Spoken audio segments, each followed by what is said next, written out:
Oh, I have my phone going on. Hello, everybody. I feel like this is a fireside chat. Welcome. This is our second evening of Monologues Madness on the internet. I hope everyone has their adult beverages because I have mine. And a couple little notes. I was told by a couple of people that one of my cats was in the show last week. Oh, no. So rather than keeping them stuck in their rooms and screaming at me, we're just going to see what happens. And so you may see a cat wandering in the back or whatever. Number two, got the windows open today because it is so nice outside. And at 7 o'clock, we're going to take a pause. This was Carl Kissin's suggestion, which is an excellent one. And we're going to honor, so you can listen to everybody screaming and hollering in New York to honor our essential care workers. It's pretty spectacular. It's getting bigger and bigger on the block. And the third thing is, this being quarantine, I have an order coming from Fresh Direct, which is a food delivery service. For those of you who live in New York, you know that getting these is a little difficult. So at some point, I may get a call and that says, my Fresh Direct person is at the door. So we'll just see. Okay. And then the other thing is I dyed my hair. And my friend, my hairdresser, who said she should remain nameless, but Angela's fabulous. So it sort of came out, I feel like one of the little blue-haired ladies. I don't know what it's going to do. It's sort of intriguing, but I feel like I should be heading out to a matinee or something. Quick reminder, we're asking for donations. We raised several $100s a couple of weeks ago. And after we cleared expenses, that money is going directly to the Episcopal Actors Guild, who supplies aid and financial support to actors of all faiths and none. They've been in existence, I think, since 1923. The first recipient of a grant was Fred Astaire and his sister Adele. We see how that worked out. The second group that's getting our money is the Actors Fund.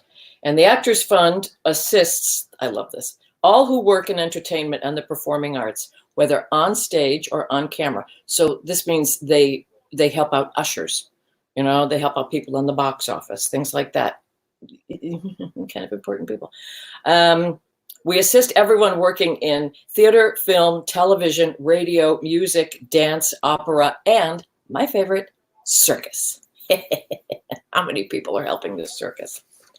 Well, I guess we are.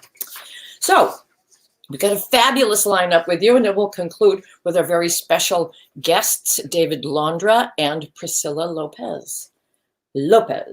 Watch, she's going to kill me for that. So to start things off, we're going to hear from Susan Kaproff, who just figured out how to get online. Yay, Susan. So let's bring her up. Look at, oh my God, look at you. Did you just clean out your jewelry closet? You're muted, my darling, so unmute yourself. As cute as you are, we need to hear you. Let's see. Can you hear me? I can hear you now, and all enjoy right. your monologue, and I'm going to I will. I'm all dressed up because I never wear my clothes anymore, so I really love putting on makeup, getting dressed, taking a shower, and washing my hair. Okay. Well, we all appreciate it. I'm out of here. Here I go. Okay, I'm starting. It was a dark night, or was it dawn? With only the faintest sliver of silver light struggling to breach the clouds of nature's teasing fog. Would I win this absurd moronic contest of light versus darkness? Too many centuries of unanswered questions, but we never give up, do we? Besides, I'm too busy meditating on all those I wish the bloodiest of revenges upon.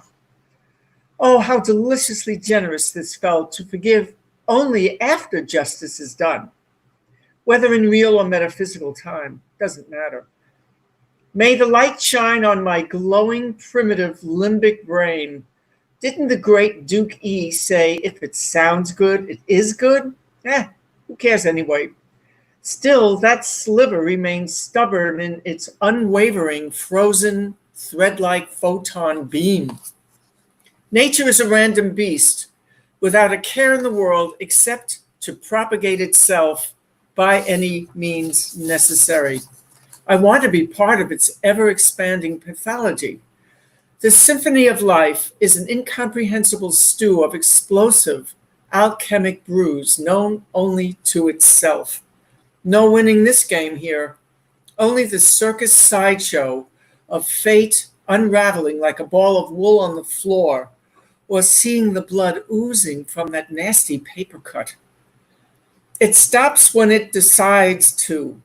So here's a poem, my very first, I may warn, to that stubborn sliver of frozen light, as I await in infinite impatience what the future will bring.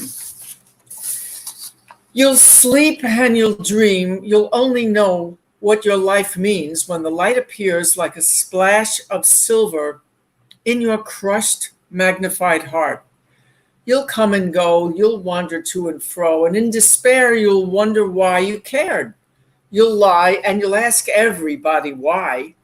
You'll shout, you'll kick your toe to black, you'll jump, you'll knock your head about.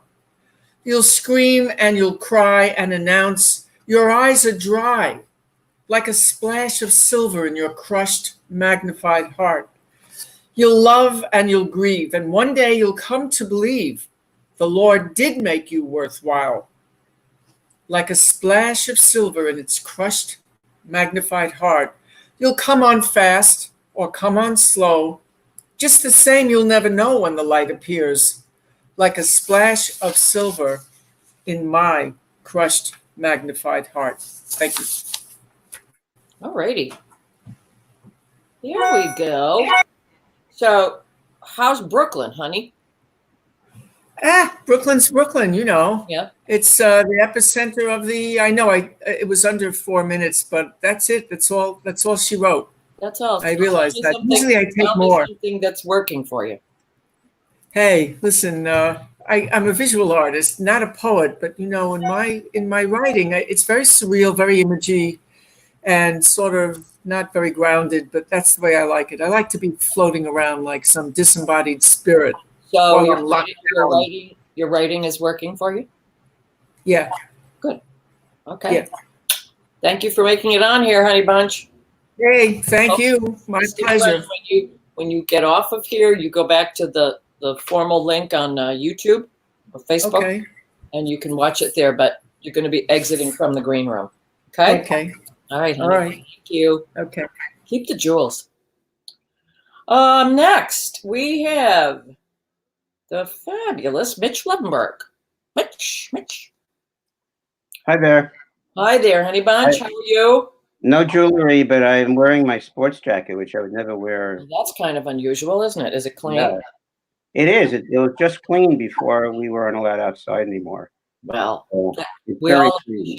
we in Smell-O-Vision all appreciate that. Man. Well, that part I wasn't sure about. No. All right, here I go. I'm going away. Enjoy. Okay. Thank you.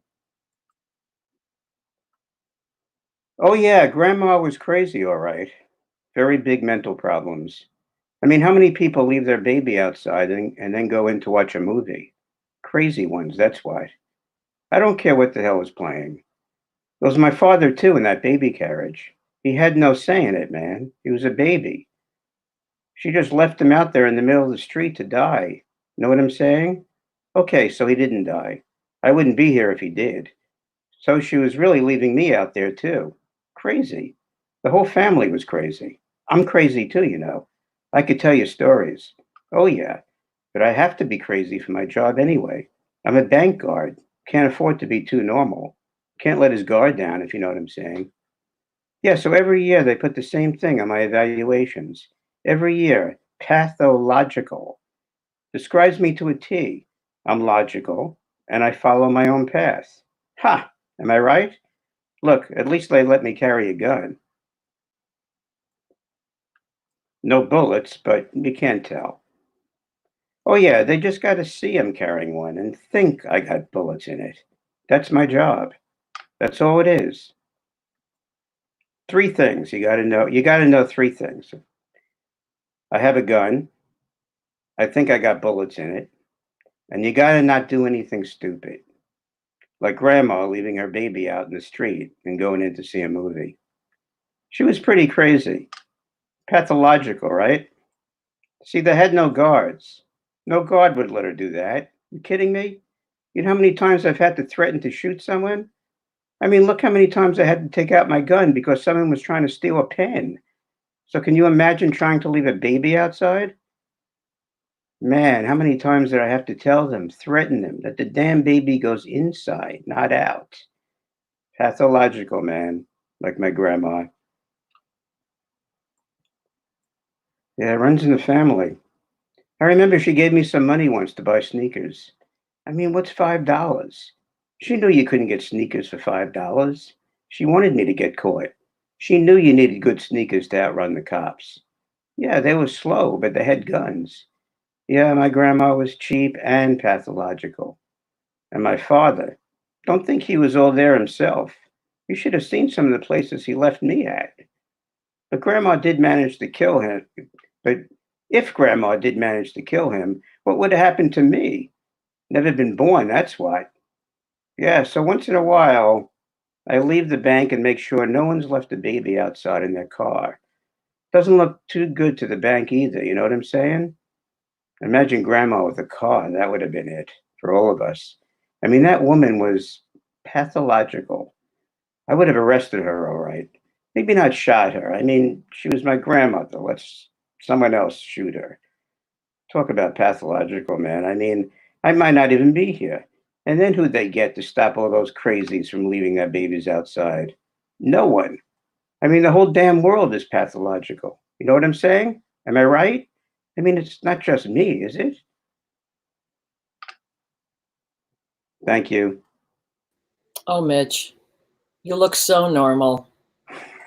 I, Oh, that is so deceiving. appearances are very deceiving. You are just a twisted little crawler. I got to say that. Jeez. Oh, All right. my. Where are you calling in from anyway? I'm in Brooklyn. I'm in Park Slope, Oh my God. and I think it is. Brooklyn's in the house. I'm what part of the house? No, I said Brooklyn is in the house. Oh, is in the house.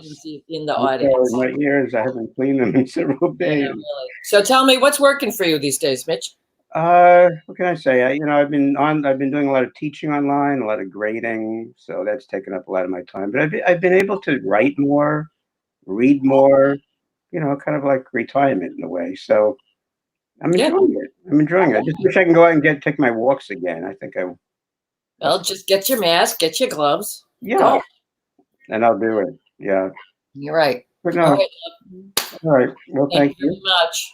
You're Thank quite you. welcome. Now you go to the other link to watch. It's so hard to explain that. And again, just once again, we're taking donations. We've already gotten 5 donations. Thank you so much for the Episcopal Actors Guild and for the Actors Fund. And we also have expenses of producing this. So anything that you can send our way would just be delicious. And somewhere down here are the links to do that. Up next is Mark Mangan. My computer going. There I am. There you are. Can you hear me all right? Yeah, but there's some feedback or something going on. Do you have another window open?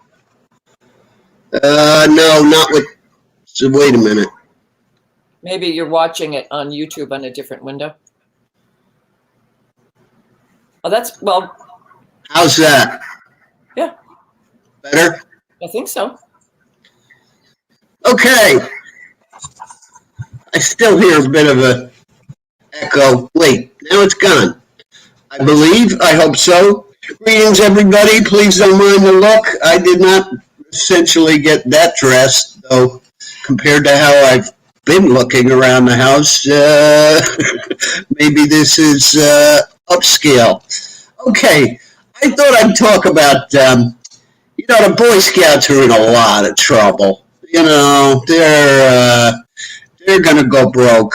I don't feel that sorry for them, but they had their positives as an organization, and I thought I'd refresh everyone's memory. A few of you know the story about something that happened to me when I was a Cub Scout. And no, it's not that dark, like all these allegations, etc. I was a Cub Scout when I was 9 or 10, and the common thing for Cub Scouts to do is to take these factory tours, see how things are made kind of thing. And at the end of the tour, you would get some kind of souvenir from the place, maybe have soda or cupcakes or something, whatever. I vaguely remember a few of these tours, but there was one that I have never forgotten. It actually became more curious to me as time goes by. These tours are usually scheduled by the troop master, and they include everyone, the whole troop. But occasionally you might have one that's arranged by just a few of the den mothers for their particular boys. This tour was one of those. A group of den mothers arranged it. They were all good friends. And we had, I think, 5 dens, which meant 5 den mothers and about 30 boys. And this tour was of the Budweiser plant in Newark, New Jersey. Now, that's not as strange as it sounds. The Budweiser tour used to be very well known, something they hyped quite a bit, a marketing thing to outreach to the community. And generally their target market was adults, various community groups, etc. But they'd also do it for families and groups of kids escorted by adults. They even made it a little more age appropriate in that case by talking about their non-alcohol products. They made all kinds of food items. But the brewing process and the huge vats, which you used to be able to see from Route 1 and 9, were the highlight. And one of the reasons this tour was very popular amongst adults was that it ended with, you guessed it, a chance to sample their products. But this was not just tastings like a winery tour. No, this was a very nice cafeteria and a bar where you could stay and drink as much and as long as you liked. I kid you not.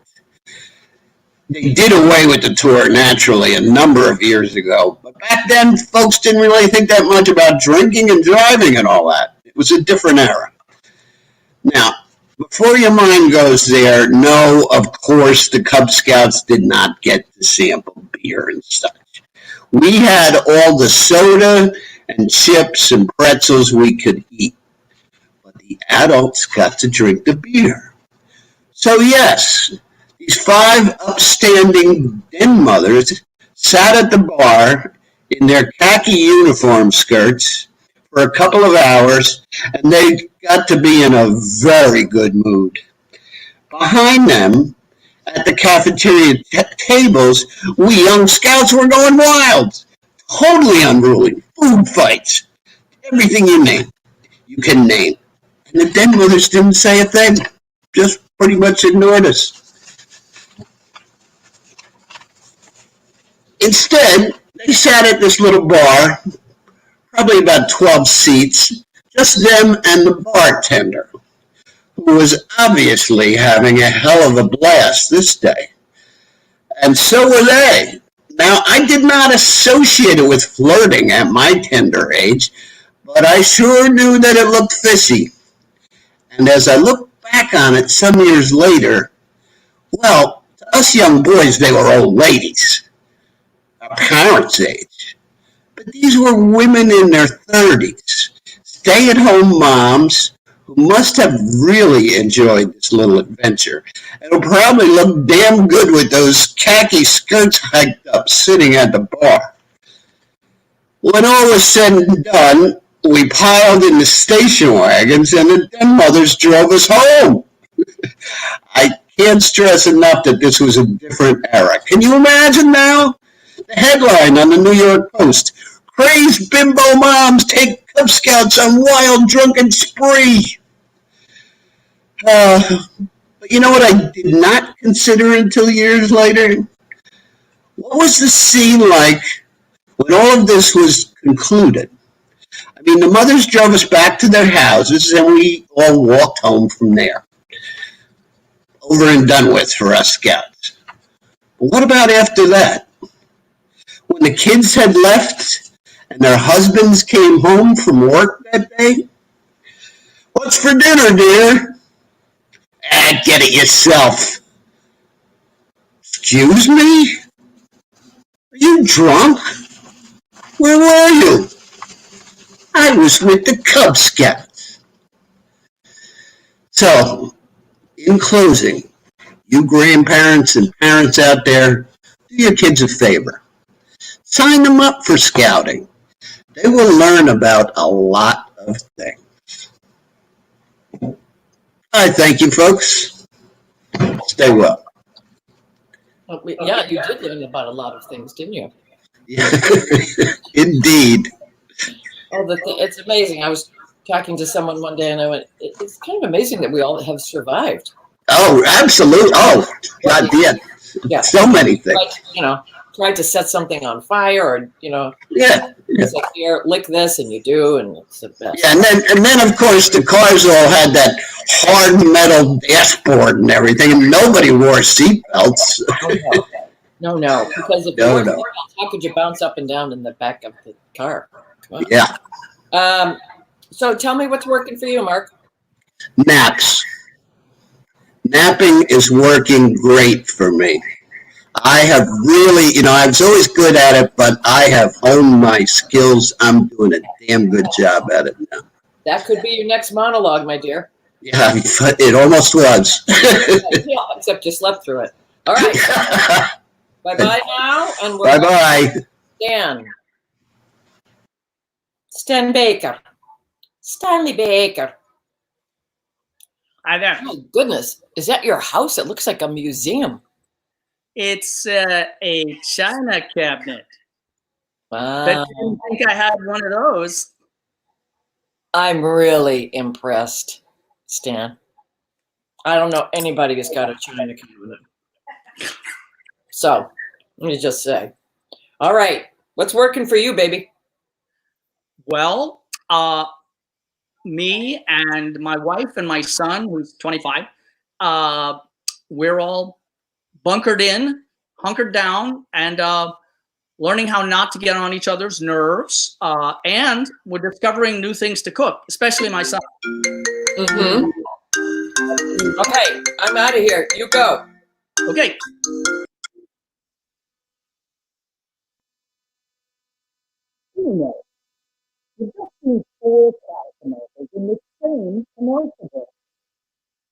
Well, Stan, I'm so sorry. I'm just going to pop in for 1 second. There's an audio issue. You're super muffled. Are you using a teleprompter app?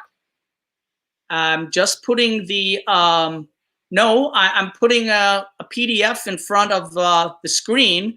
Okay. But let's try it one more time. I think it got fixed, but at first you were muffled, and I just want to make sure everybody can hear your monologue.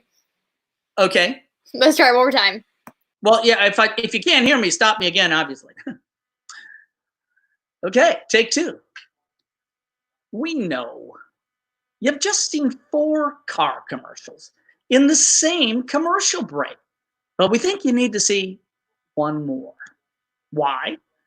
Do we think it will remind you of the classic car chase movie, The Fast, the Furious, and the Undeveloped? Will you imagine yourself as the steroidally impaired star Vin Diesel, a guy named after a truck? Probably not. Maybe you'll flash back to your adolescent years and a game of Grand Theft Auto. Those were the days when it was okay to run over a prostitute. But you're all grown up now. So why should you watch another car commercial? Is it going to deepen you as a person? Like the one with the movie star pretending he's a philosopher, stopping to watch a lone buffalo cross an overly symbolic deserted road? I wonder if this buffalo knows me. I wonder if we ever really know someone. I wonder when these mushrooms are going to wear off. We've wondered that about you for years, Matthew. Oh, and in case you're curious, no, this car will not get you laid. Although it will make your penis feel bigger. That is until a faster, classier car pulls up next to you at the light. Boom! Cock blocked by a Maserati. And yes, that scene is in this commercial too. By the way, if you're a woman, you'll have to use your imagination here. But we're talking penis size, so you're probably used to imagining things. So why then do you need to see another commercial? One word: repetition. If we say something enough times, eventually you'll believe it. If we say something enough times, eventually you'll believe it. And so on. And so on. Works for the president? Well, 43% of the time. Basically, we can't afford to have you think that you don't need to buy a car. Sure, fossil fuel emissions are the main cause of global warming. We know, and we're working on that. Promise. Cross my heart and hope to die before the planet does. Look, the economy depends on car sales. So your 401k will thank you. And so will your penis. And so will the brave frontline heroes at car dealerships who were there for you during this difficult time. With 0 APR and monthly payments until after the pandemic. So please, trust us, the Automobile Manufacturers Association of America. When we tell you, just watch the goddamn commercial. Now, on the count of 3, I'm going to snap my fingers and you're going to wake up. You will not remember this commercial, but you will remember that when you feel powerless in this out of control world, there's only one thing in life that you can control. No, not your penis, your car. 1, 2, 3.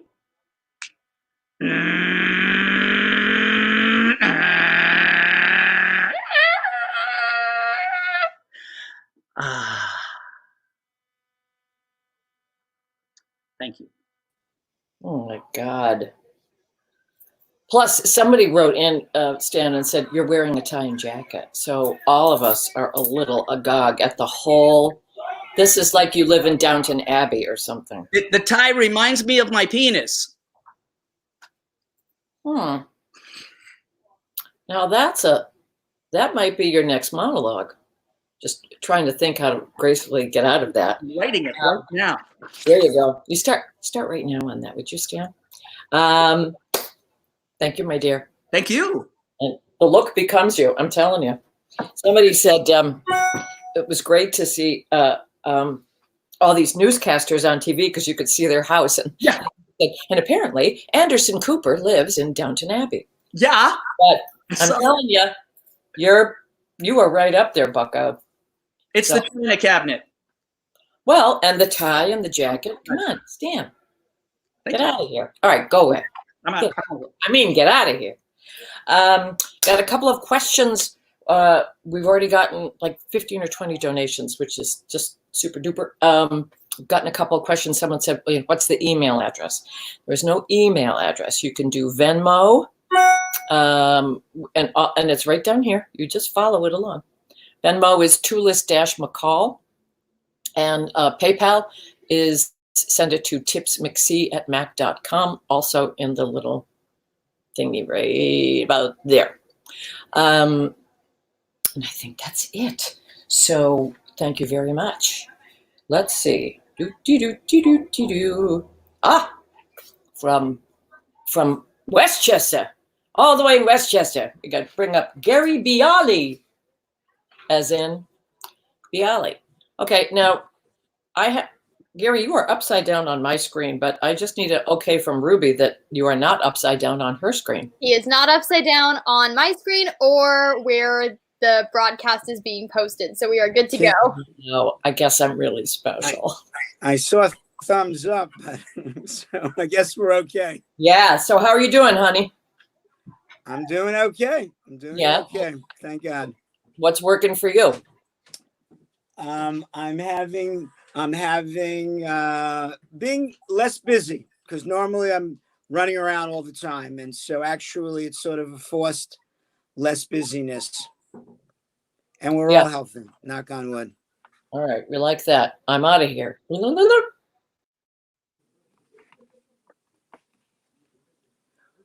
What's wrong, Dad? Why aren't you doing your yoga class? I'm pissed at the instructor. She never got back to me about her free Zoom class that I couldn't get into because the goddamn link wouldn't work. F her. But Dad, I think you really need to do your yoga class. She was right, of course. We all need a way to get some exercise and figure out what helps us to cope in this unprecedented fakakta situation. I had been doing yoga with Kathy at New York Sports Club for a couple of years now, twice a week. And although New York Sports Club is still charging like the gym is open, her yoga classes are, of course, now on Zoom for $10 a pop, which is pretty damn good. She did eventually get back to me, and I wasn't actually the complete tech loser I thought I was, as other people couldn't get on either. And she apologized and rescheduled the yoga class, which I took, as it always makes me feel better and more alive, which is important considering all the death we're experiencing around us, particularly in New York.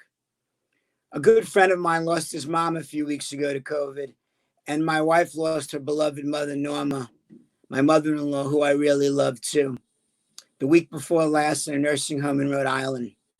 She didn't actually have coronavirus, but of course the isolation didn't help. The isolation was also getting to my daughter a few weeks back, since both of her roommates in Stuytown on 18th and 1st had fled home to Jersey and Arizona. She was digging having the place to herself for almost a month, but then she asked me if I would come and get her. What choice did I have? I picked her up with trepidation for Passover. I was worried about her getting us sick possibly, or my wife, who works in a hospital, getting my daughter sick, although my wife and I are pretty sure we both had it a number of weeks ago. I'd been on a plane from Nashville on March 6th and was at one of the last big events in the city, the Allman Brothers 50th reunion at the Garden on March 10th. I was incredibly lucky as my symptoms were limited to about 10 days of a bad sore throat, headaches, lethargy, and a very stuffy nose. And it never got into my lungs. We've left my son in Binghamton because I can't handle more than one kid at a time. I know that may sound a little callous, but you know what? I did my time. We never had any issues being empty nesters. My daughter's 23 and 2/3 and a kindergarten teacher in Harlem, and my son's 19 and 7/12, and they're doing just fine. Still have to deal with him, meaning providing a roof over his head because he's in college. But we've been able to ship him out for the summers also as a counselor at sleepaway camp. And this year he was headed to Israel to do a birthright trip right after classes ended and then staying there for some 10-week work gig, which of course is canceled. Eventually, he'll have to come home too. Although overall it has worked out pretty well with my daughter here, except when I went to Walgreens and bought the wrong nail polish remover. My wife's nail polish remover wasn't working, and even the one I bought with acetone, as I was instructed, was not getting the job done. I went back to get the pure acetone bottle that I didn't buy the last time because it cost twice as much and I thought was for removing paint. And now they'd run out of the pure acetone one. Needless to say, my daughter was disappointed with me. She managed, though, to pick the rest of the persnickety polish off herself. Thankfully, I'm still breathing deeply in and out. Namaste. Wow. Sounds like you've had a run, haven't you? Yeah. Yeah. Could have been a lot worse, that's for sure. I know. Well, you're brave to keep so positive. So I think a lot of people would feel that way. But thanks for telling us about your your goofy family.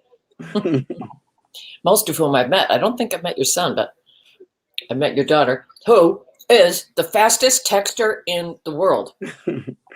Yeah, we had a one night after the show, we did a thing where we just give a lead-in sentence, and she did it on her phone. And I said, "Oh, you were using the microphone." And Gary's going, "No, That's how fast she texts. She had a whole paragraph. She had like 5 minutes worth of stuff that she did in 2 minutes. Yeah, she did great. She's got to come and you get her on here. All right? I Get her will. to come I will. do a monologue. All right. Sorry, I'm eating. That's quite right. all right. Blessings. Thanks. Great job. Thank you. Thanks, Come Ruby. back. Bye, everyone. And just a note, we're also asking the readers if you can chip in. I know your time is valuable, but normally when we do this, everybody pays $10 and you get a drink. So you're getting a drink for free, basically, tonight.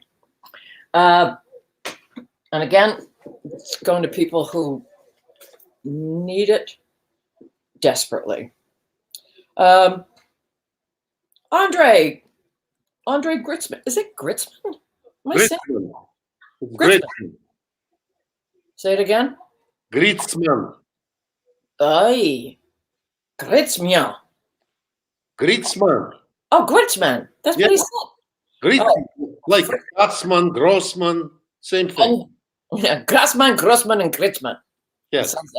It sounds like a haberdashery. We cannot see you, my dear. You cannot see me. All right, can't. Ruby, can you see him? I can see him. I just double checked on YouTube as well. Well, I guess I'm more special than I thought. Gary was. Oh wait, you know what? No. I'm sorry. He just cut out. Give me one moment. Double checked on YouTube. Let me see. He just cut out. Why can't anybody see you?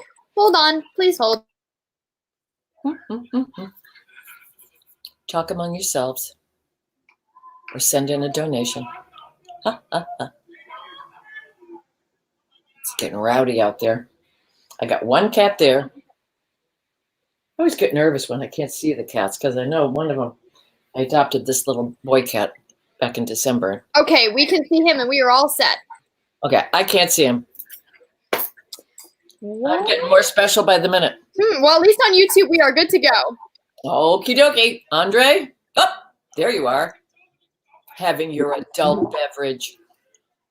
So Last night, as I was trying to fall asleep after a hard day at work and half a pill of clonazepam, my bed turned into UFO.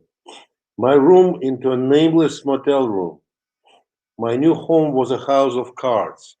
I was entering uncharted territory. My skin on the carpet, a silvery gown in the moonlight. My cat, a gray, bulky scoundrel with his unpredictable wise eyes, was waiting for me, purring impatiently. He is perfectly capable of appearing as a malleable house pet or a fat piggy bank. We looked at each other and he vanished in the neighborhood bushes. I thought to myself, what does this all mean? I'm here trying to explain to you. I have no place to go. My home is a house of cards. The motel is closed down for unpaid taxes. My bed flies into space on its way to some woman who had planned this all along. Once I ganged up with the felines, our neighbor's wife started coughing, fatigued easily, and her smell acquired an acidic range. So her own cat, gray, pillow-like character, instantly knew what was happening to her, as well as me and my cat. Now I could look at a person and feel the primordial heartbeat of his soul, smell of his spleen. One morning late fall she was gone. Her husband drove her away in an old Chevy with a scratched door. After she vanished, her cat became desperate, ransacking our and neighbor's cat food tray. The man grew very quiet, and being tall and thin, he reminded me of a question mark. After complaints from other neighbors about his pet, the man, being a good neighbor, took the animal away in the same car, and we never saw the wicked kitty again. Since then, the neighbor's house has been harboring the smells of displaced souls. Their son, a music student, practiced his oboe. The tenacious, slow sounds hung in the frozen November air like late fall fireplace smoke. If in the aftermath of these events, I could no longer live in the gray zone of basements and bushes, in the no man's land of mice, cats, and passing silhouettes. My cat reluctantly agreed to my reverse metamorphosis.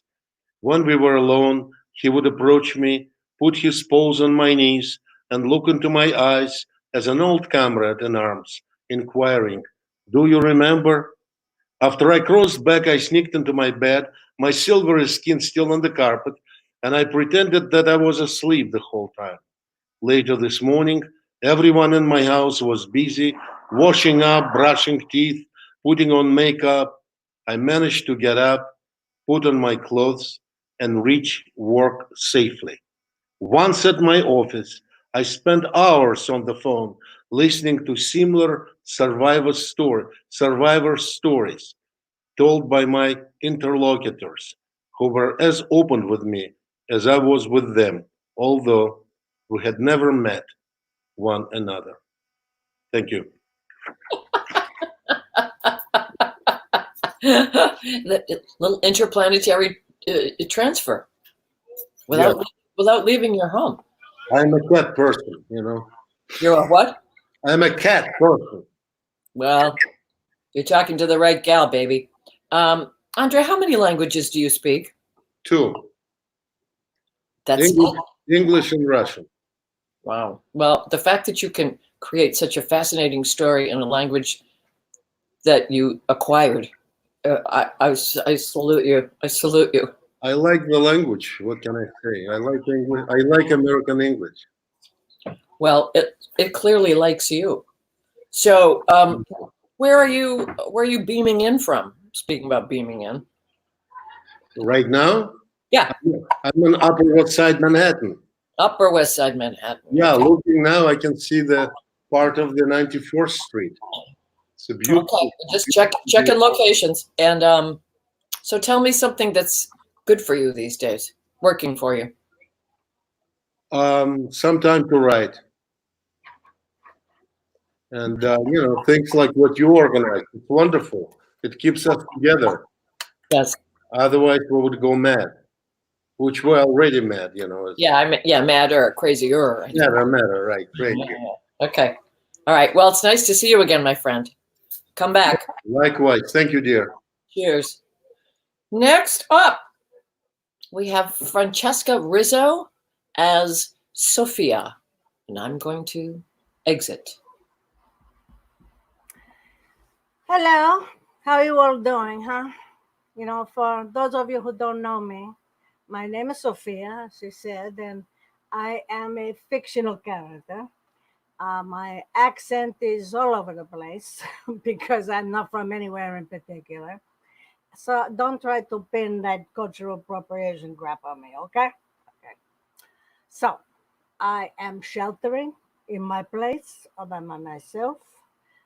Just me and my little dog, a little booze, my Netflix, my Amazon, my Nutella. My roommate is Alexa. I cannot say her name. She'll wake up. If she talks too much, asks too many questions. So I'm doing fine. I had to close down the salon. So, I don't think the government understands how essential a bikini wax really is to some people. I'm getting calls from clients begging me to do a back alley Brazilian. And I say, no, the money is tempting. But yeah, I've been working so long. And I'm at the point where I think, if I gotta see one more pussy, no. So I guess I'm retiring. I don't know. I kind of like this. It's not like, oh, I'm not fulfilled if I don't get to pull hairs out of people. You know what I mean? I got a little savings. Um, this COVID gave me time to think about important things, philosophical things, like is is this the end of dating? It could be. I mean, now is really all online dating. you know, How you gonna meet? What? I meet you in the park, 6 feet away, wearing a mask. I don't know if I'm gonna fall in love with you or get mocked. You know. You know who is really going to fuck up though? Is the commitment phobias. Yeah, because forget about sleeping around. We can't even walk around. Think of it. Like if you kiss me, and neither of us die in 14 days, we probably gotta get married. That's what I think. I mean, I think we're gonna see a lot of recycling of old lovers. Like, it's too scary to fall in love with someone new. I think they think, so what if she tried to kill me in the past? I'll just go with the devil I know. That is already happening. 5 men from my past call me, tell me how much they love me. Really? Decades later, this occurs to you? Talk about social distance, I don't know. I tell you, back when this whole corner thing started, I get a blast from the past. An ex calls me. We catch up a little bit. And then he says, hey, you want to Zoom? And I'm thinking, Jesus Christ, what is this? Some kind of sex thing? I mean, I'm trying to think, what body part could we be Zooming, And then I think, oh, maybe he just wants to do it real fast. And if that's it, no, thank you, because I've been Zoom my whole life. So, but then I find out, no, it's like FaceTime, only bigger. It's better lit. And, I don't like to be FaceTime. It's too surprising.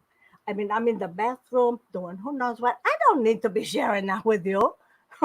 And I always look like shit, right? At this age, I got to wear about 2 pounds of makeup just to look natural. And it's bad enough that you got to see me looking like shit. Then I got to see me looking like shit from below. Oh, no, no, no, no, no. That's why I come to love the Zoom. Because first of all, it's an appointment, right? That means I have time to do repairs and set up my lights, put on something sexy, grab a little bottle of wine. I can go on dates. I can go to parties. I tell you, my social life is better now than it's ever been. I tell you. Zoom, zoom. I'm all done, Tulis. It's over. Oh my God, I've missed Sophia's wisdom. I always feel, I just feel wiser, You do? After, Now I get to take my wig off because show your other gorgeous hair. Look, it's hot. It's hot. She's got 2 heads of gorgeous hair. So it's great to see you again. Welcome back. Wonderful, wonderful, wonderful. And you're out in New Jersey. I'm in New Jersey, and you know what? What's not working for me is we don't have the 7 o'clock. Yay! Well, go start it. I tried to. Well, you have to. It took a while to get going here. Just go stand on the corner and bang some pots and pans. They don't want to do it. They do it one day a week, and then they change the day. I don't even know when it is. Well, I'm telling you, you go out there 7 o'clock every night. People are gonna. I put a big sign on my lawn though, says, thank you, frontline workers, blah blah blah. So, okay, I'm just saying, you're more powerful than you know, baby. So get out there, bang! Okay. I have an old metal cup that I used for something that now the handle has fallen off. It's all dented. It's like my COVID cup. I don't know what I'll use it for from now on, but I use it. So what is working for you? Well, what's funny is I've always worked from home. And so this is not very different from my normal life. But what's working is that everybody else is home too. So I can call them and I know they're going to be around.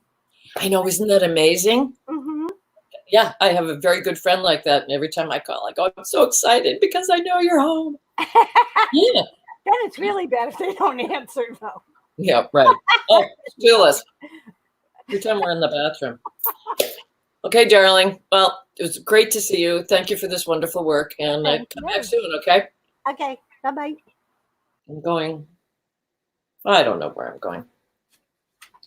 Let's see. Okay, we're getting close. Ooh, we're getting close to the 7 o'clock hour. But I'm sure we have time for at least one more. That would be Carl Kissen. Yay!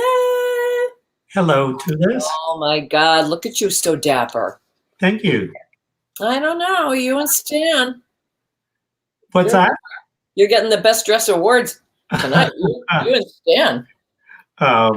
It's sort of for character, but I'm happy I get to wear something other than just a ragged shirt around my house. I've needed like 2 pieces of clothing for the last month. That's about it. Right. Other than Monologues and Madness. I don't know if I shared this last week or whenever the hell it was we did that, but this woman on NPR said when she was a freelancer, she would get up and for her dress code, she had to wear one zipper, one button, or one snap. So I got my zipper, but that's been so in other words, I can't do complete sweats. I can't. So it's a good, I like that anecdote. Right. Yeah. Okay, I'm out of here, baby. Thank you. It's been a quiet week in apartment woebegone. My rent-stabilized abode on the Upper West Side of Manhattan, a few dozen brownstones away from Central Park, which is blooming with tulips that, like kindergartners comparing height, seem to be standing back to back trying to see who can get a smidge taller. All of it so delightful to the eye and soul that you'll want to keep your phone in front of your face the whole time. Feed that Instagram. And in that marvelous 840-acre park, maskless joggers are running, spewing more aerosolized coronavirus particles than any secret lab in Wuhan. Their aerobic capacity in inverse proportion to their sense of civic duty. So I stay inside. The green leaves of the trees in the courtyards outside my window are getting larger with each passing week until soon they will block my view and I will be unable to see what the neighbors are barbecuing. Possibly cuts of meat that the president has made available by risking the lives of Tyson Foods plant workers. I wouldn't be shocked if he next tells us to save a step and just eat the employees on the processing line. I love seeing my neighbors clap every night at 7 p.m. as they and I applaud for healthcare workers. It's not only the best part of my day, it's the only part where I encounter people who aren't inside a box on Zoom. About 2 weeks ago, my clapping escalated to bells and whistles, literally, and an African djembe drum and a vuvuzela. All I'm missing in my international musical lineup is a guest appearance by Shakira. Samini waka waka etc. One man in the courtyard below to the left plays rudimentary nondescript guitar strums while his girlfriend adoringly videotapes his every "what is that chord?" chord. Oh, to play an instrument even poorly and reap the effects that it has on the feminine reproductive system.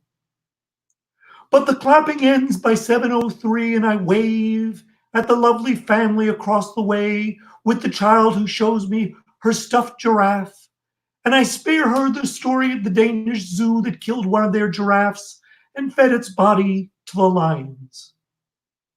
Isn't that kind of what our president is doing right now by giving governors permission to open up their states, sacrificing some of the herd until the herd can get herd immunity? Meanwhile, the cries of the elderly and inner city denizens go unheard.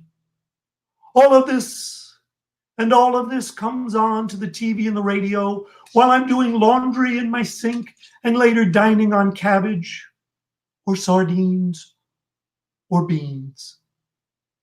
I don't find my indoor apartment life particularly woe-begone. I was not jetting off to the Italian Riviera before COVID-19, nor going on safari in Tanzania to see a giraffe get killed the old-fashioned way. But even the lions at the Bronx Zoo have the novel coronavirus, so I shelter in place, surrounded by my mother's paintings, the fox terrier that my grandfather bought for me in a candy store on Broadway, photos of my different German, Russian pogrom surviving great-grandparents, clapping neighbors, and blissfully oblivious, beautiful backyard trees. Well, that's the news from apartment Woebegone, where all the grown-ups are sanitizing, all the children are homeschooled, and all the wealthy have escaped to the Hamptons. Yay! Wonderful, wonderful as always, Carl. Oh Thank my you God. to Liz. I miss Garrison Keeler, so my homage to Lake Woebegone. I know. I listen to the new show now, Live from Here. Yes. Kind of a bonehead title, although Chris What's-His-Face is a great musician, but I keep going, well, where's the stories? Where's the stuff? The radio players and the I know, they're all gone. Every one of them. Guy Even Noir. Yeah. yeah, and Fred Newman, gone. Yes. But look, it had a fabulous run. I know, but I just still, I can, if I'm making cat food on a Saturday, it's a good thing to listen to. Yes. Other than that, I can only listen for so long.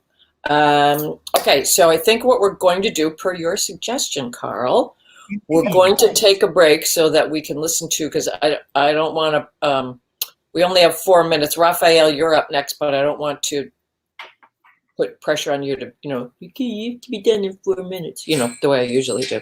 So, tell me what's working for you, Carl. Oh, sure. Well, as you heard in my piece, and as we will hopefully all do momentarily, including Francesca, trying to get her apathetic neighbors to participate. One of the great parts of my day is clapping for healthcare workers. But other things, to be a little more original, is that I am really enjoying having a window into other people's apartments through StreamYard and Zoom. It's not that I've never been invited to somebody's home before, but I get to see so many homes all at once, and it's like some grand real estate tour. It is. You always wonder, well, how does that person live? Are they a hoarder? Are they neat as a pin? And I get to see at least one vision, even if all their laundry was pushed into the other room or deep into a closet. Yes, this looks. This looks very neat and tidy in back of me, and I worked a long time to make it look like that. Yes. Well, your apartment is lovely. It's one that I have been to. Yes, you have. But I'm always fascinated by I always want to see the behind the scenes photos, of when someone's got this going on. I always love the photos that show the detritus that's just been shoved into a corner, and but this shot's got it. You're kind of a neat as a pin guy, Carl. If you see the ladder, that leads to a shallow loft space where there's a lot of junk that needs to be. Oh, good. But even so, everything looks pretty neat and tidy. Okay, so as they say, ladies, thank you, Carl. Ladies and germs, as they say. What we're going to do now is take a pause, and Ruby is going to leave my sound on so that you can hear what's going on in Manhattan, in Harlem, West 129th Street, because it will start in a jiff. And then I think we'll come back at 7:05. Sometimes they don't stop. Anyway, blessings. Thank you. If you feel like donating, we'll take your money, honey. All right. Ruby, screen covering. Look at that. She's amazing. The cats have been quiet.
Okay, I'm going to move my computer even though you can't see me.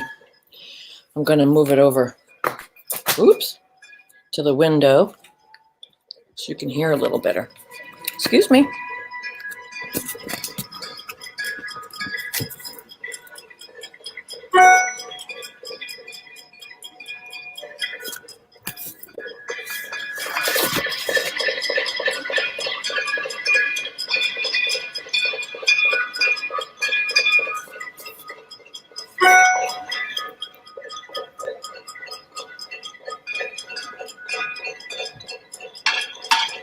Here he goes. There's this great kid across the street.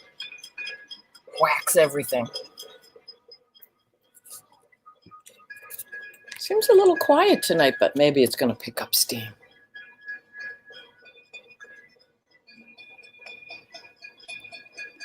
Here we go. Oh, somebody's playing a horn.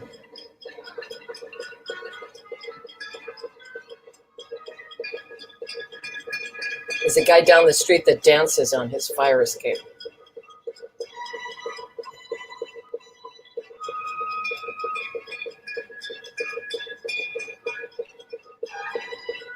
Nice.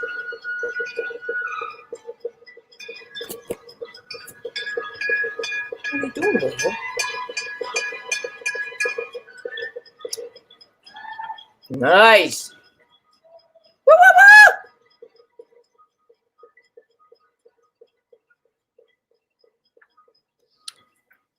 woo! Nice.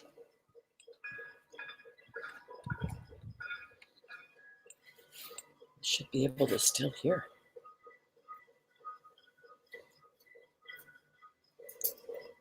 See, Francesca, you could just go out there and do this.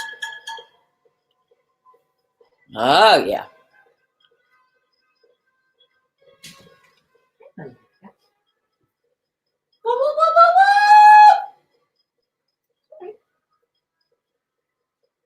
Don't worry. It's okay.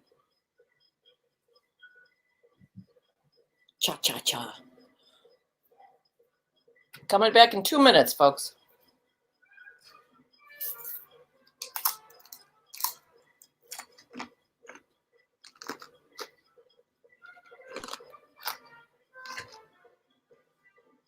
Oh, now he's playing.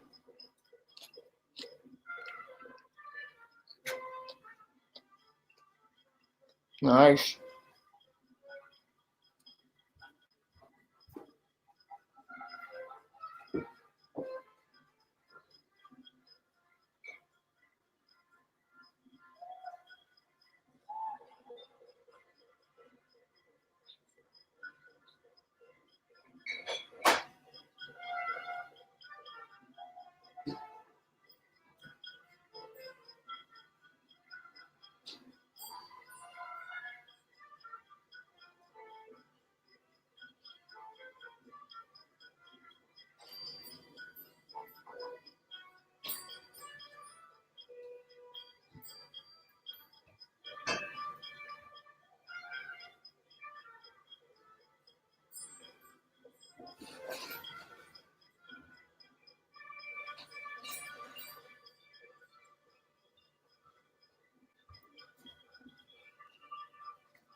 Okay, Ruby, we can start whenever you are ready. Hello. So great. Anyway, so that was our homage to all the people who are making our quarantine possible. You know, all of us who are saying we're having a great time slowing down and looking at the people that we love and looking at ourselves and examining our lives. And the people we're saluting with this noise are the ones who make it possible for us to do that. So, yeah. And we have a lot of actors, you know, all those lovely people. I suppose we don't have to worry about the stars so much, but the people, the dancers and the ushers and the ticket takers and the people with the small parts and the people who get just a quick little, part on a show, the waitress that comes over and says, "You want your coffee black? What do you want?" All those people, they're all out of work. And we need them to come back and entertain us again. So once again, whatever you can give. Oh, and a couple of weeks ago when we did this, the majority of the donations were under $10. So there are those of us who are going, I can't do this. Keep looking there. Let's look up there. But perhaps you can give $5, or perhaps you can give 10, or perhaps you can give like $1 million. Okay.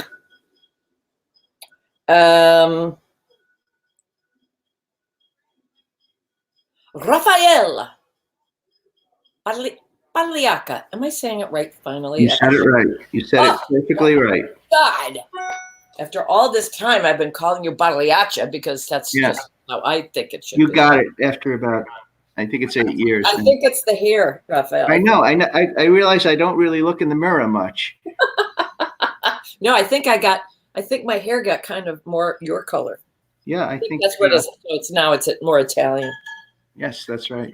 So you're from? Are you in Long Island or New Jersey? I am in Long Island. I'm on the tip of Long Island in the North Fork, in a town called Mattituck, where my parents lived out their last days, and it's a house that's been left to us, and it's very pleasant out here. And we're lucky enough to have my oldest son, his wife, and my newest grandchild out here.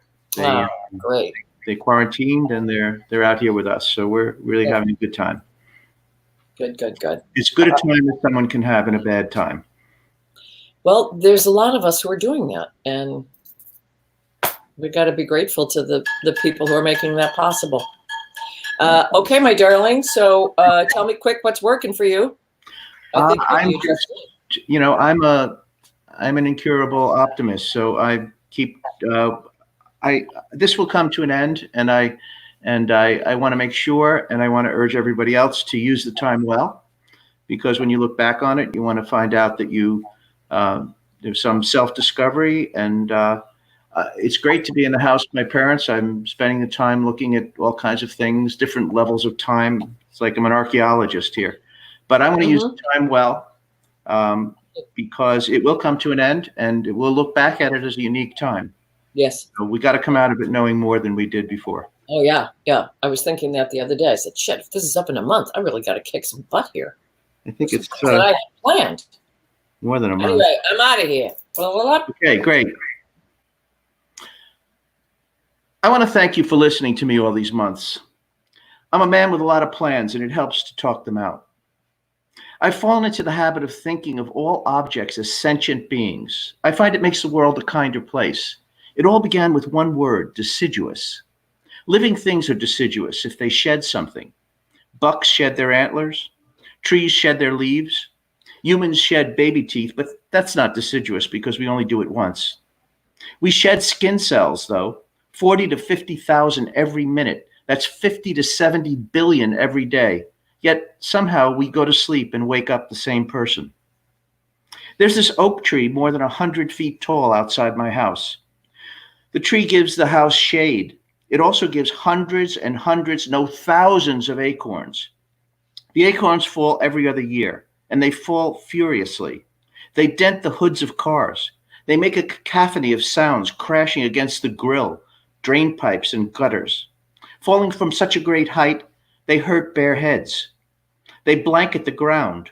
Round as they are, they transform walking into roller skating without the skates. In my 24th year in the house, which translates into the 12th year of the acorn, I looked around and said, there must be something I can make out of all this effusion of nature. So I began to gather the acorns. I put them in boxes. If you look at an acorn, it resembles a face topped with a French beret. Still unsure what I would do with this harvest, although I knew it should be something monumental, I put the faces and the berets in separate containers. It could be my imagination, but I saw the squirrels looking at me. I swear they huddled together and made squirrel gestures to each other. Surrounded by a world of acorns, I hit upon the idea of making a world out of acorns.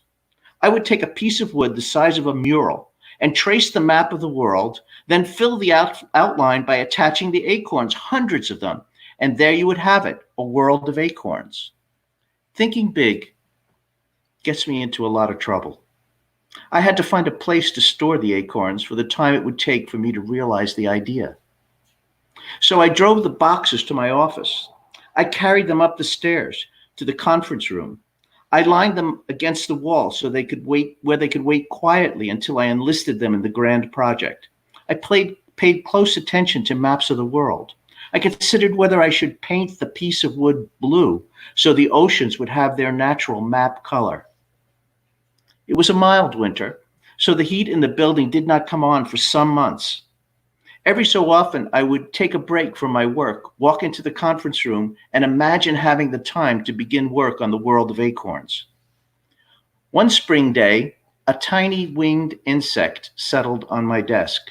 I didn't think much of it until the next day I saw another, and then another. The employees noticed them too. They were coming from the acorns. Somewhere along the way, eggs must have been laid within them, and the heat in the room must have been just enough to germinate them. And here was the flying evidence announcing that I had better get the acorns out of the office. I tightly wrapped black double garbage bags around the boxes, and one by one carried them down to the car. I put them in the backyard, trying to make them as inconspicuous as possible. I went directly from work to the city to come here and talk to you, and did not return until around midnight. I glanced at the boxes, but did not walk over to them. I decided I would have to accelerate my plan of action for the world of acorns. In the morning, I walked over to the 6 boxes of at least 1,000 acorns, waiting to be transformed into art, only to find wreckage of biblical proportions. Every plastic garbage bag had been chewed to pieces. Every box had been torn and shunted aside. And, unbelievably, every single acorn was gone. I imagined a nighttime orgy that ran into the early morning hours, an all-night, all-inclusive for squirrels, out-of-season acorn delicacies in unimaginable abundance, like truckloads of strawberries from Mexico in the dead of winter.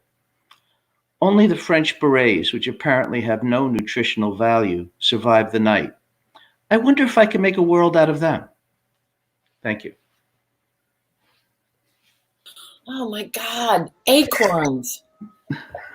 Oh, that's a whole universe, acorn. Right. Yep. Yeah. Little They're- faces with the hat, with the Right. thing. French I love that. beret. What was the line about the 12th year of the acorn or the 40th? Well, the acorns, the tree drops acorns every other year. So in the 24th year that we were in the house, which I call the 12th year of the acorn. Yeah. I thought that was great. I love that. Okay. Okay. So thank you, my dear. Thank And you. thank you for your very kind donation as well. Thank and you. We'll see you again soon. Thanks for always showing up, Raphael. Next time. Yeah, absolutely. Okay. Great. You're going. Oh, you go. Go. What to do with this? Let's see. Well, the effervescent Flash Rosenberg. Wait. Well, I thought there was you're getting more beautiful. You're getting more beautiful, Flash. Hold on. Okay, I'm out of here.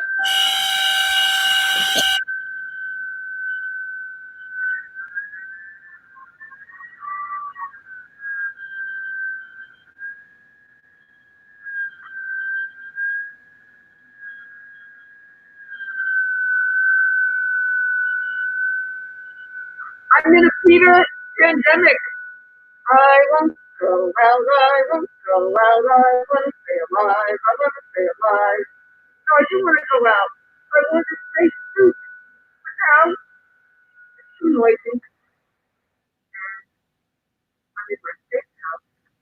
I don't think my face is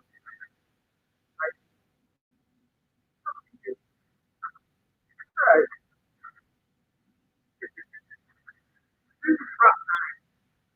Whoop, Flash, I'm so sorry. I'm so sorry I have to stop you. I cannot hear you for some reason.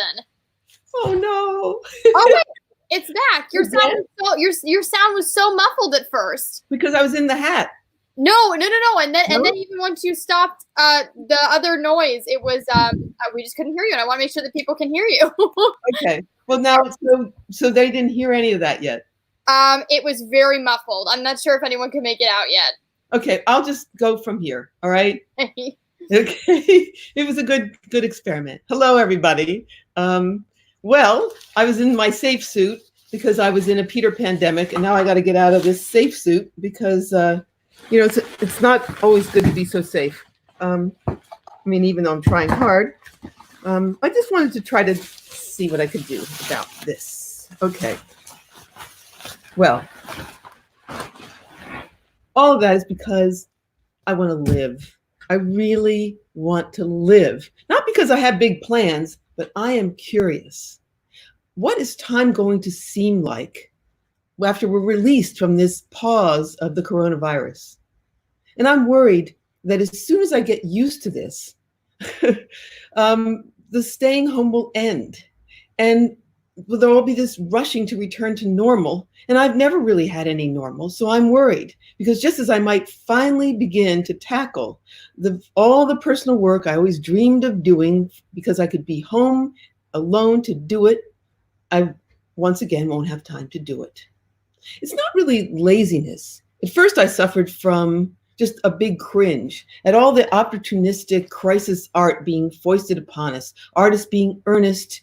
I had plenty of other topics on deck, like love, swimming, perception games, sarcasm, but now coronavirus is the topic. One sure thing that it did is make me an official boring person. A friend gave me Netflix and Hulu, and I finally binge watched for the first time. I thought I could watch one program, then get back to work. Ha ha ha. At 6 p.m., I started watching The Tiger King. I wouldn't like The Tiger King.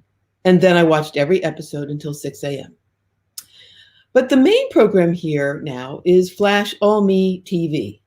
So I interview myself during most of the day. Like, what am I thinking now? Well, good thing is I don't have a job, so I don't have to worry about losing it. That's pretty good. And I still reach for a breath mint when I go on FaceTime. Just out of habit, I suppose, when I'm talking to other people. And today I exercised caution. And I grocery shop at the senior sad hour, which is 7:30 to 8:30 in the morning, where the sign says must show ID.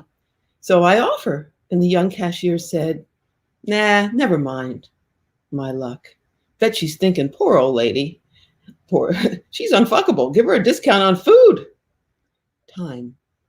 There's so much time now. I've always wondered about time. And time changes as we age. Age 1, oops. Hold on. That was graceful.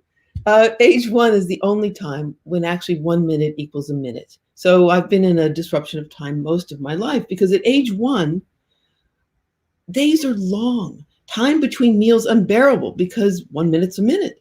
At age 10, 10 minutes worth of activity has to take place in the space of 1 minute. And that is why there's not enough time to watch TV and do your homework.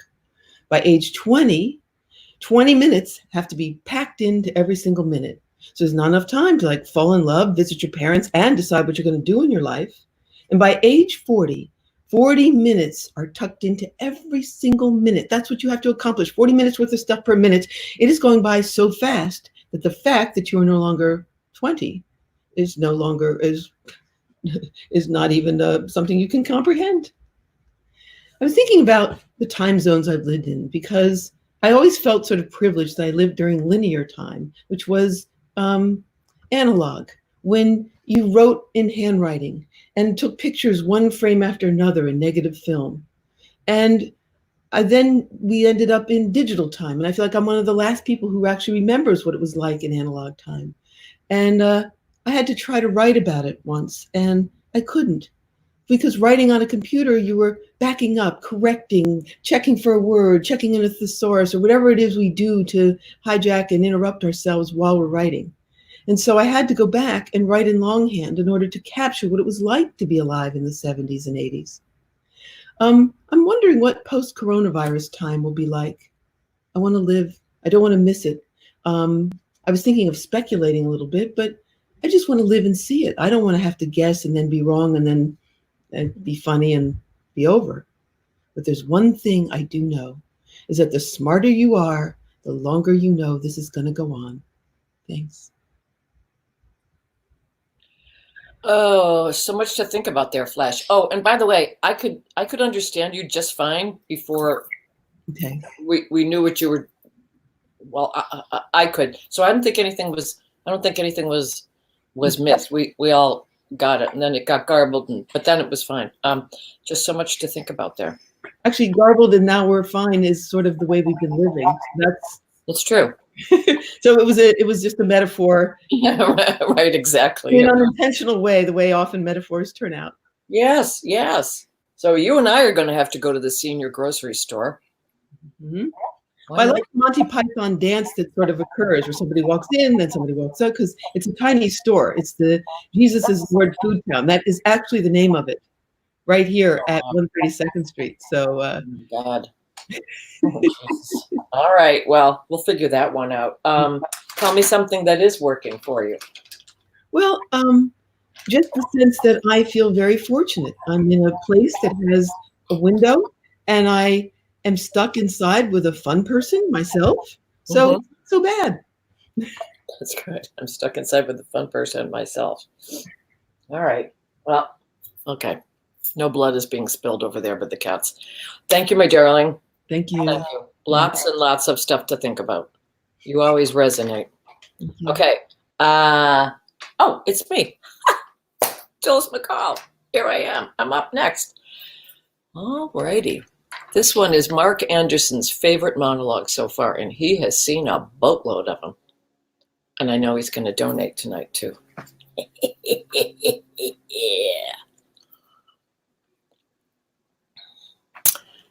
That's some car you got there. You don't see many red cars around here. Jimmy Oxum had one just like this, only his was green.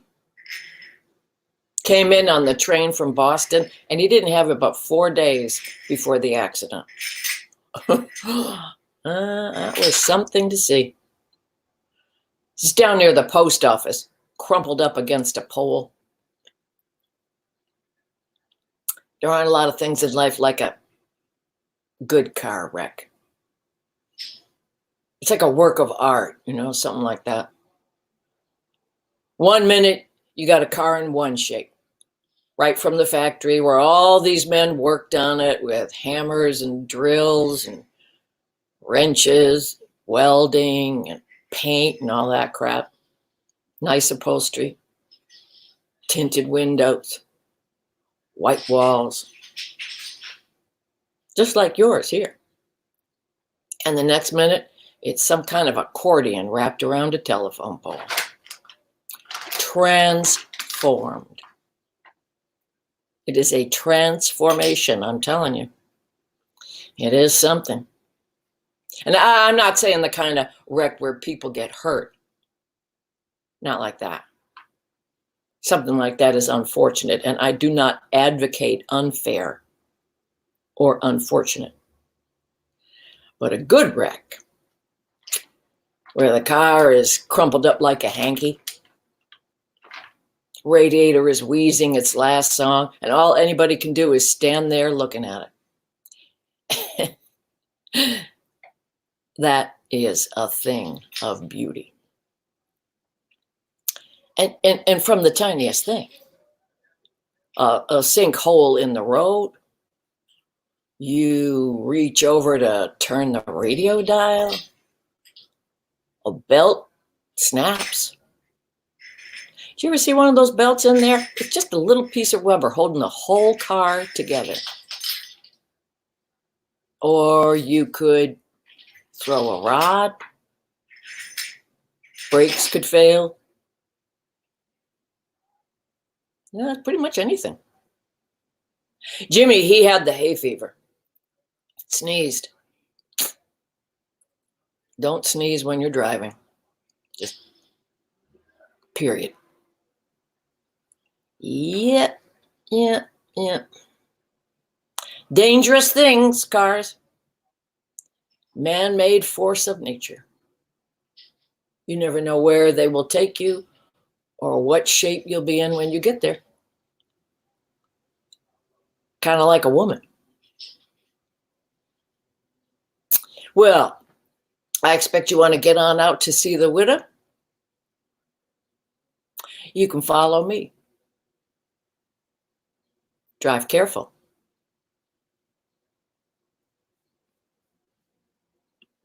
Okay.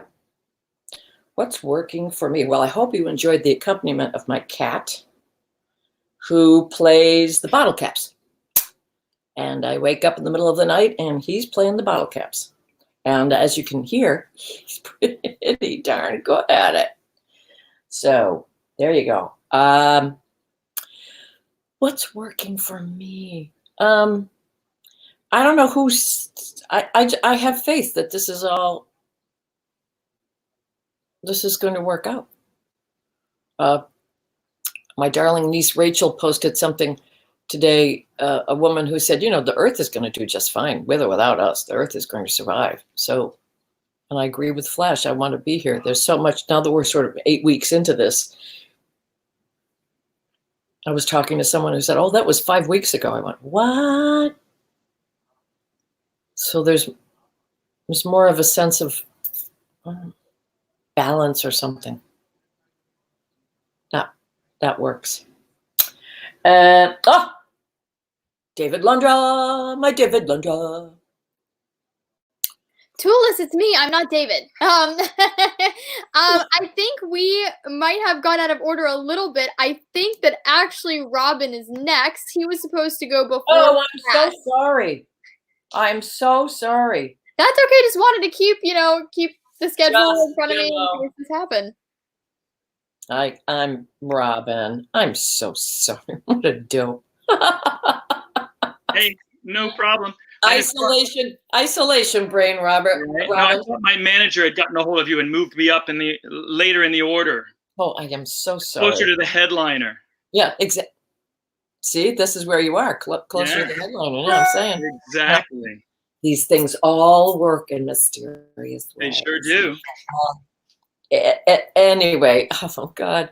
I'm looking at the list, by the way. It's not like I'm making this up. I'm actually looking at the list. It says Robin, and I just go to Flash. You went round robin.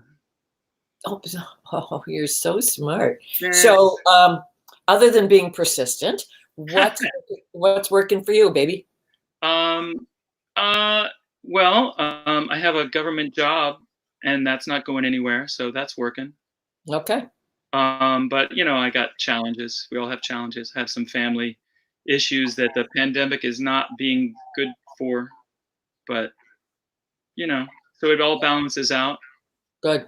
Okay. I'm going away. Okay. Thanks, Jules. Hey, wake up. Hi. How are you doing? You look good. They did a good job. Sure, you're thin. You were always thin. That was your thing, right? And you're smart, right? Really smart and small. Hey, I like that. Every generation now is all about being bigger, but I like you. You are my iPhone SE. Listen to me. Me, my iPhone. It's not just about me, and I know that now. Sometimes you were just trying to get my attention, and I would silence you. But still, you always remembered the little things, the notes I wrote on you, the raps you made with my son, and pictures, all the pictures. Here's where we were 1 year ago today, random. Got a lot of memories. I didn't realize that I should treasure those, and now they're gone, and that's my fault. I should have backed you up. I tried to. And near the end, I really did try, but by then it was It was too late. There were parts of you that just looked dead. Whole sections with no light. I couldn't even get you to trust other devices. And I trusted the experts in their cash uniforms, all cool and friendly, hanging out at the bar. Hi, call me by my first name. Sign this release just in case. I should have tried another way. I should have taken you to that little place on Clinton Street, where I got you that case you liked. It really fit you. You felt so good in my hands. It made pushing your buttons fun. It matched your rose gold. No, I never thought that made me gay. Never. It made you gay. I'm kidding. Kidding. Obviously, I don't care. I want to start over with an apology. No, shh. Let me finish. I want to say that I'm sorry for getting physical with you. And I know that whatever problems you had inside, you didn't deserve that. But if I'm being completely honest, maybe you're a little too fragile for me.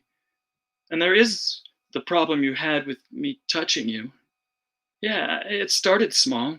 I'd try to scroll up and you'd go, and like ricochet in the other direction. And then you'd be all sluggish and I'd let you restart. And sometimes you were fine. But there were times that you'd completely freak out. I'd be replying to a text and you'd open up random apps and start recording, select, delete. And then back to the text I was writing, insert random letters, a smiley face, ice cream cone, camel, send. I don't think I could go through that again. Do you remember that old flip phone I told you about? Yeah, we were in a contract together like 10 years ago. Yeah, I would always go like Star Trek. Loved Star Trek. Well, I found it while you were getting fixed, and well, I was thinking about maybe just getting it reconnected sometime. Hey, could you do me a favor? Could you look up something for me? Yeah, could you look up consumer cellular? Scene.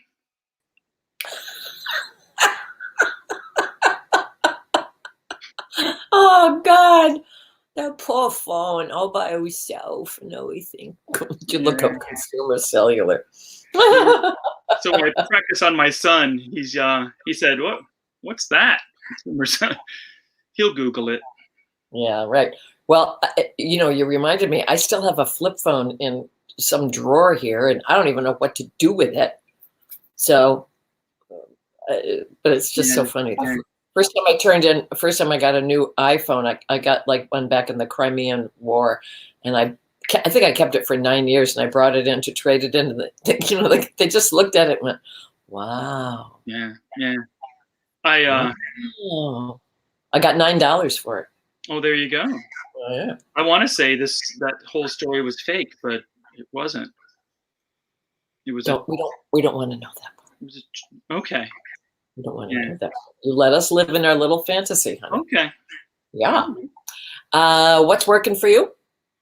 Well, I'm looking at my. Oh, you said a government job, so you got that. I got that. You just stepped on my joke, though. I was going to say I was ready for this one. I was looking at my Verizon, and I'm thinking there's going to be some changes.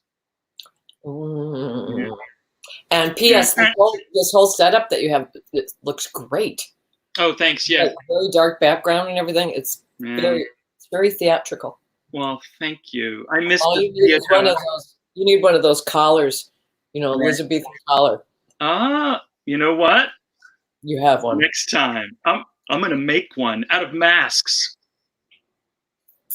There you go. Yeah. All right, my dear. Me too. Great to see you. You Thank too. you for being here. Thanks. Okay. Bye now. Now, can we do David Londra? I got out of order before. Just 2 more David Londra, and then the fabulous Priscilla Lopez. David? There you are. There you are. Hi, honey. Hello. I hope that false start didn't get you. No, that was fine. It was good. It got me ready. Now you're ready. Now I'm ready. Okay, then I'm going off this way. Okay. And this is a Tulis McCall original. She wrote a couple of Mr. Bao monologues, and here's this one. Mrs. Fitch is quite something, you know. To look at her, one would not think her agile. I certainly didn't, but she proved me wrong. Yesterday, when I fainted in the teacher's room, I did not know I was going over, which is odd. You would think something like that would be obvious to a person. I always thought that it was a bit fake in the motion pictures when someone toppled over and they didn't see it coming. Turns out, it's not fake at all. The last thing I remember, Mrs. Fitch's little sparrow voice. He's toppling over. And I remember hearing my sister's voice on the telephone, thinking how heavy the receiver was. Then a sort of green wash came down, and next thing I was looking up at Mrs. Finch, who was sprinkling water on my face. I don't much like the telephone. It never seems to be good news. Give me a telegram any day. A telegram, you don't have to read it until you're good and ready. But a phone call, that's a different story. You never know what's waiting when you pick up the receiver. Now that she's heard me topple over, my sister is worrying about me when it's my mother that she has to take care of. Mother has the cancer. That was the call. I guess people just say cancer now. It used to be the cancer. Did you know that? My sister says I must come home now. We don't know how long Mother has to live, and I must come home now. Right now, she said. She said to take the train next week for Thanksgiving, spend my holidays with them this year. As if I had no responsibilities, because I have no family per se. She always tells me, Robert, you can come and go as you please with nothing to tie you down. From where she sits, I have a pretty easy life here. My own apartment, meals provided, amenities, etc. But she doesn't know. I don't think she understands what I do. The nights I stay up until dawn grading papers. The letters I write on behalf of the boys. The Thanksgivings we have right here. Me and the leftovers. That's what we call the boys who can't go home because of one thing or another. I'm the one who stays on. We have a good old time of it here. We cook the dinner, the boys set the table. I give the boys each a glass of port after the dishes are done. And then when the holiday's over, we are already right here. No need to travel on an overcrowded train with noisy people pushing you about, or worse, standing the entire way if there's no seat. Civilized, really. It's funny how other people think that you can just change your plans like that with only a few days' notice. Come home. You have to come home at Thanksgiving. Well, it's no wonder I toppled over. I thought I was home. Isn't home where you live?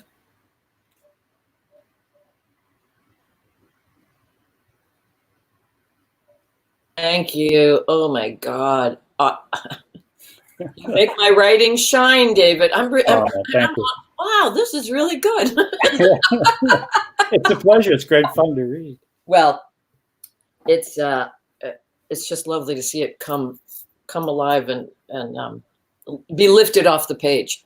So thank you. Oh my God, I got so into it. I just felt so bad. I wanted to go find his sister.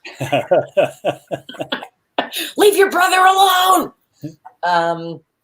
He's perfectly happy right where he is. Yeah. Okay. So, what's working for you? Well, actually, I think New York City is working for me pretty well just now. It's funny because Linda and I work together, teach together. We're often together 24/7. So that aspect of it is not anything different. But the city, it's so quiet. There's so few sirens. This time of day would be almost constant sirens here in Midtown, but there aren't any. And when I go out for a walk for a little bit of exercise, it's quiet. There's very little traffic. The people are very, very nice, very considerate. So I'm kind of enjoying the city in a way that I haven't for quite a while. Yeah, and I should mention you live on West 42nd Street.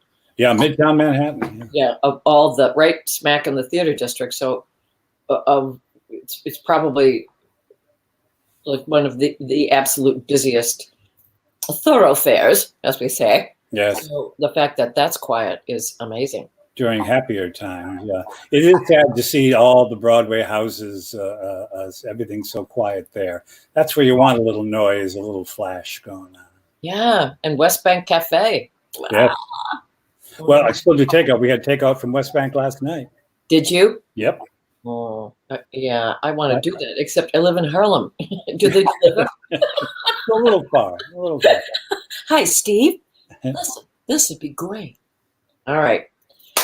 Thank you, my chum. I definitely want to have you back. We'll discover more of Mr. Bao.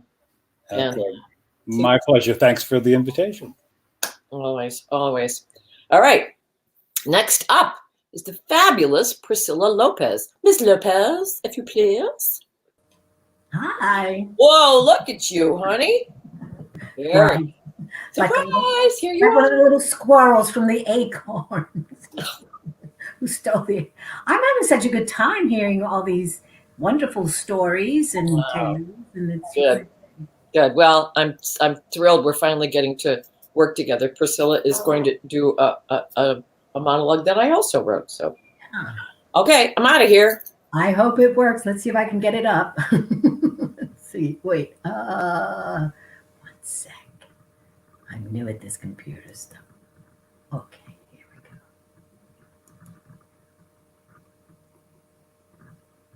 Okay. I'm not even saying that. No, I did not say that at all. As a matter of fact, if you would stop looking at me with those dagger eyes, you will see that I did not say anything because I was looking and I was thinking about your question. That's how it works. You ask a question and then you have the manners to wait for an answer. Well, and you need an answer instantly. And then if you need an answer right away, then you should not ask the question. You do that all the time. You ask a question and I answer. And if I'm not fast enough, or if I don't give the answer that you want, I'm the one that gets clobbered. Okay. This is what you said. You said, do these pants make my butt look big? That's what you said. And because I assumed that you wanted an intelligent and I dare say thoughtful answer, I was looking to see if those pants did make your butt look big. Here's my answer. No, those pants do not make your butt look big. Your butt is big. Your butt makes your butt look big. Those pants do not. Those pants make your butt more noticeable, not bigger, just more noticeable. But your butt looks more noticeable. Is that better? In those pants, your butt looks like you have little spotlights pointed at it, like it has bells attached to it, like it might start singing at any minute. But no, it does not look bigger. Oh, and one more thing. That was a trick question, a big fat trick question. It's not like you don't know that you have a big butt, walking down the street all la-di-da with that butt just calling out to men, woo-hoo, look at me, woo-hoo. And do not say that you do not know that you do that, because you do, and you smile while you're doing it. So why you want to ask me something that has nothing to do with nothing, and then get all raggedy on me when I answer your stupid question as if it were a real question? Forget that. You don't want to have people looking at your butt. Get smaller butt or bigger pants. But don't bother me with stupid questions that you don't want answered. I answer when somebody asks a question because that is what my mother trained me to do. Your butt is big and your pants are tight. Shoot me.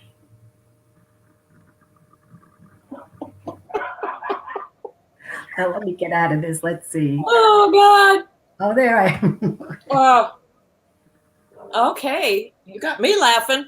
Well, You got me laughing, girlfriend. So, thank you. Thank you.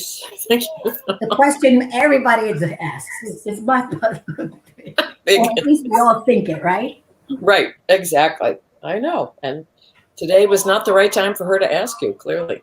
No. So thank you so much. That was just so wonderful. I hope you will come back and play with us some more. Tell me, we have the street entertainment outside now. What's working for you? I like the change of my time. I've always, for so many years, I've always felt so stressed in terms of having to do so many things and getting, here, I still have, I don't use my phone. I have my date book because I can't. And it is now very white. Look, it's empty. Nothing to do. So that makes me happy, actually, because it's just given me time to just relax and not feel so stressed. I get really stressed when I think I have so many things to do. And but what's interesting is when we first started to stay home, I felt like I had all the time in the world. And now being home for all this time, you actually do fall into a pattern, and there are expectations that you put on yourself within this no time. So you're kind of back in the same, your routine, the routine that you developed unconsciously sets you back sort of like where you were before. But I am also just enjoying being outside when it's sunny. I have a really nice yard that makes me feel. Yeah. And you have a husband who cooks for you. Oh, he cooks. I can't wait to eat. He does. He's a great cook. Good. He's not very good at teaching me the computer yet. No patience. That was pretty funny. I'm getting out of here. I'm learning. I'm also just doing this experience with you. I mean, I'm pretty good on my phone. I always, resisted my phone, but finally got that together. Now I think this experience is going to help me get it together with my computer and become friends rather than seated. Especially because we're going to have I'm going to write something else for you, you little snappy broad, you. Just thank you. And I so enjoyed Grand Horizons. Yes. Yeah. I did too. That was such Jane Alexander, and wow, what a treat working with her. I mean, it was an acting lesson. I really, because my energy is, I'm just more tight and fast, and she was just the opposite. And I could see the beauty and the prize of taking your time. Yeah, she makes it look like it's so simple. For her, I guess it is. I mean, very naturally. I don't know. Anyway, all right, go have your beautiful dinner with your handsome husband. Thank you. Thank you again so much. Thank you. This was really great. I'm so glad. I'm so glad you had the time. Get it? I'm so glad you had the time together. All right. Mwah. Love you. Talk soon. Bye. Okay. So thank you, everybody. My computer's down to 9%. Again, any money that you can send our way will be scooting right out of here to actors and performers who need our help. I hope it's been entertaining. Please don't be afraid of donating $10 or $1 million or anything in between. That'd be good. And I just thought of this song that was written by, I think it's Irving Caesar. So I'm going to leave you with this. Remember your name and address, telephone number too. And if someday you lose your way, you'll know just what to do. Walk up to that kind policeman. Tell him you've lost the very first one you meet, and simply say, I've lost my way. I cannot find my street, but I know my name and address and telephone number too. Then he'll be kind and help you find the dear ones who wait for you. Remember your name and address, folks. We're back on the 21st. And we're going to have a special guest from England, Alexandra Mathai. So she can stay up till 11 o'clock. I can't, but she can. Thank you so much. Thank you so much. Blessings. Stay safe, stay sound, stay sane. More or less. Ruby, we're out of here.